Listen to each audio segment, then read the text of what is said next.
Il y a une guerre en cours, une guerre au front multiple, une guerre contre un ennemi global mais hétérogène, connaissant au sein même des fractions et des antagonismes. Cet ennemi, c'est l'impérialisme, c'est le fascisme, ce sont les forces réactionnaires. Selon l'endroit où le moment, ce sera Daesh ou l'OTAN, des groupes nationalistes ou des milices policières, mais quels qu'ils soient, tous ces groupes répondent à une même logique, celle de l'anéantissement. L'anéantissement de toutes les formes de vie libre, de toutes les expériences sociales et politiques hors normes, et de toutes les possibilités révolutionnaires. Le Rojava et la ZAD sont précisément deux espaces porteurs de ces possibilités révolutionnaires, c'est sans surprise aucune, que depuis des années, l'un comme l'autre, sous le coup des menaces et d'attaques répétées. Ici nous affrontons l'ennemi dans sa forme la plus barbare, le fascisme islamiste, pendant que nos camarades en France l'affrontent sous sa forme la plus implacable, l'État de l'ordre. Partout la guerre fait rage, et malgré notre volonté et nos sacrifices, il y a des batailles que nous n'avons pas su gagner. Nous avons perdu la ZAD du TST et quelques autres. Nous avons perdu l'Afrique, du moins pour l'instant. Nous refusons de perdre notre adhérent. Parce que ce jeu n'est pas seulement symbolique, il est aussi réel et effectif. La ZAD, c'est l'effort commun de personnes sous utilité propre et variée pour construire quelque chose d'autre. Pointer des projets indépendants de la logique capitaliste. La ZAD, c'est des prairies, des bois, des bocages, c'est aussi des maisons, des cabanes et des jardins, sur lesquels et dans lesquels vivent et luttent des écologistes, des fermiers, des anarchistes, des étudiants, des communistes, des travailleurs précaires, des féministes et des poètes. La ZAD, c'est la promesse de jours meilleurs et de nuits de lutte plus heureuses. Mais depuis 4 jours, elle est sous le coup d'attaques policières et militaires massives. Pour nos camarades, l'État utilise des armes létales, des équipements de pointe qui sont passants à rappeler ceux que nous avons connus ici au Rojava et en Syrie. Le pouvoir russe de violencer pétrolier pour terroriser celles et ceux qui ont dû résister.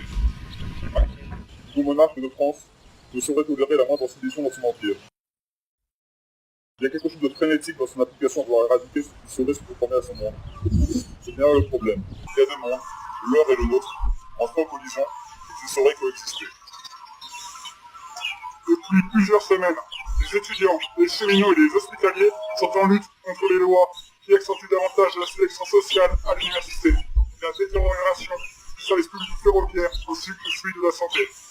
L'État et ses médias opèrent contre elles et eux une campagne de stigmatisation en les faisant passer pour des privilégiés inconséquents. Ce même État envoie sa police contre les étudiants qui occupent leur université, comme à Strasbourg, Nanterre et Lille, ainsi que dans les manifestations des cheminots. L'extrême droite prend confiance en elle, en attaquant les étudiants grévistes, notamment à Tolbiac et à Montpellier. L'État et les fascistes sont contraints que nous répondrons à chaque attaque. Les étudiants ont commencé en ce sens. 800 personnes ont agi à Saint-Denis. Sabotage de serveurs informatiques de la fac de Montpellier. Déblocage d'universités partout en France. Pour faire reculer le gouvernement, nous devons taper au portefeuille de l'État et des patrons. Organisons-nous sur nos lieux de travail, d'études et de vie. Organisons-nous notre défense contre les milices policières et les fascistes. Organisons les blocages, des gares, des boîtes et des routes. Organisons les sabotages des moyens de production.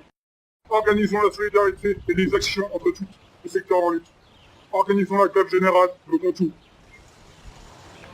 Nous avons combattu Al-Qaïda et Al-Nosra. Nous avons combattu l'État islamique et l'État turc. Nous combattrons l'État français avec la même détermination. Nous n'arrêterons plus de s'immiscer dans chacun des aspects de nos vies. L'ennemi a commencé cette guerre, pas nous. Nous serons celles et ceux qui imiteront un terme. Il nous faut élaborer de nouvelles stratégies et pratiquer d'autres tactiques. Nous voulons une guérilla diffuse, intense et sans trêve. Pour l'heure, les cibles prioritaires sont l'État turc et l'État français, ainsi que tous les groupes fascistes qui sévissent avec eux. Nos ennemis ont des faiblesses, leur plan est exposé. Leurs représentations officielles, leur support économique et leur soutien politique, ceux qui travaillent et collaborent avec eux, sont autant de cibles à notre portée. Leurs armées, leurs polices, leurs services de renseignement, l'ensemble des services sous leur contrôle sont puissantes mais pas invulnérables. Face à cette situation, il y a ceux qui collaborent avec l'oppresseur ou ceux qui lui font front, ceux qui choisissent une solution ou ceux qui préfèrent l'insurrection, ceux qui se contentent d'exister ou ceux qui préfèrent vivre, ceux qui obéissent à la police ou ceux qui l'attaquent. Nous sommes de ces derniers. Nous sommes de celles de ceux qui luttent et qui combattent, de celles de ceux qui pensent qu'il est temps d'être offensif et plus encore d'être agressif, d'attaquer l'ennemi là où il est et là où il n'est pas. Rien n'est plus soutenable, c'est là notre chance car nous n'avons plus rien à perdre. Ouvrons de nouveaux fronts, lançons des offensives et détruisons possible. Le 1er mai approche. Quelques soit l'issue de l'attaque en cours sur la ZAD, ce 1er mai sont d'agents de rage et de vengeance. Pour toutes celles et ceux que notre ennemi a assassinés ou emprisonnés, pour nos amis qui luttent à travers le monde, la peur doit changer de camp. La vengeance est politique.